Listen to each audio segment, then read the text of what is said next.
Howdy again, folks. Listen, if you love schnitzel, and who doesn't, you are going to love this recipe. There are lots of ways to do schnitzel, but this one in my book is the top of the list. Fabulous stuff. Schnitzel Franz Joseph. So let's start with making up the breading, which is going to go on the cutlets, and you can use veal or pork cutlets for this. I use pork mainly, but schnitzel is traditionally done with veal. The breading used on schnitzel is traditionally where a lot of the flavor comes from, and that's where a lot of the variations are in the recipes. And it's no different here. We're going to throw in a couple of secret ingredients, but it's not the main difference that makes Franz Joseph schnitzel so great. So we're going to start off the breading with about a cup of Italian breadcrumbs. And normally that seasoning is enough for schnitzel, but we're going to add a cup of grated Parmesan cheese as well, and then add in the zest of 1 lemon. Chop it fairly finely and throw that into the breadcrumb mix as well. So now with the breading mixed and ready to go, set it aside, and we're going to set up a standard breading station.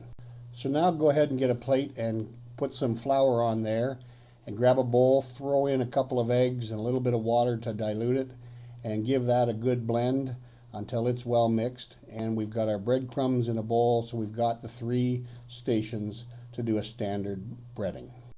So the first step is to dredge the pork cutlets into the flour and set those aside. Do each one of those. Once they're all ready to go, we're going to halt the breading process and put in the magic ingredient. And what that is, very simply, is Russian mustard. If you've never had Russian mustard, you'll find it very sweet. It is absolutely delicious.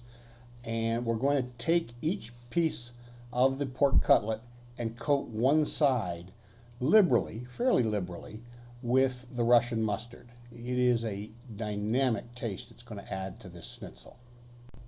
Once that's done, then go ahead and do an egg wash on each piece and throw it into the breadcrumbs and get a good coating on it. And when that's all done, put them on a plate, cover them with some wax paper, and throw them into the fridge for about an hour to let that breading coat and adhere to the cutlet.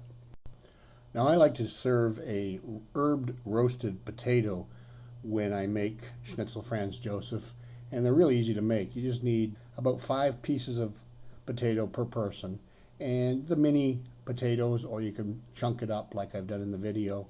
Just wash them up, coat them with some EVOO in a roasting pan, add some black pepper, some salt, and then some herbs, oregano, basil, thyme, and rosemary to taste, your choice. Bake them in an oven for until they turn golden brown at 400 degrees. And I like to toss them with a little bit of parsley at the end, and sometimes I'll add in a little bit of Parmesan cheese with about 20 minutes to cook, just to give it a different flavor profile. Now with everything prepared, it's time to cook up the schnitzel. So I like to add about 3 tablespoons of oil and 3 tablespoons of butter. The butter gives it a nice golden brown in the pan. Throw the cutlets in there, fry them up 4 or 5 minutes per side, just until they're golden brown. They're thin enough it doesn't take a long time to cook them, and pull them out and they are ready to go. And there you have it, Schnitzel Franz Joseph. Absolutely spectacular. You can serve it for entertaining or as a family meal. Enjoy, and bon appetit.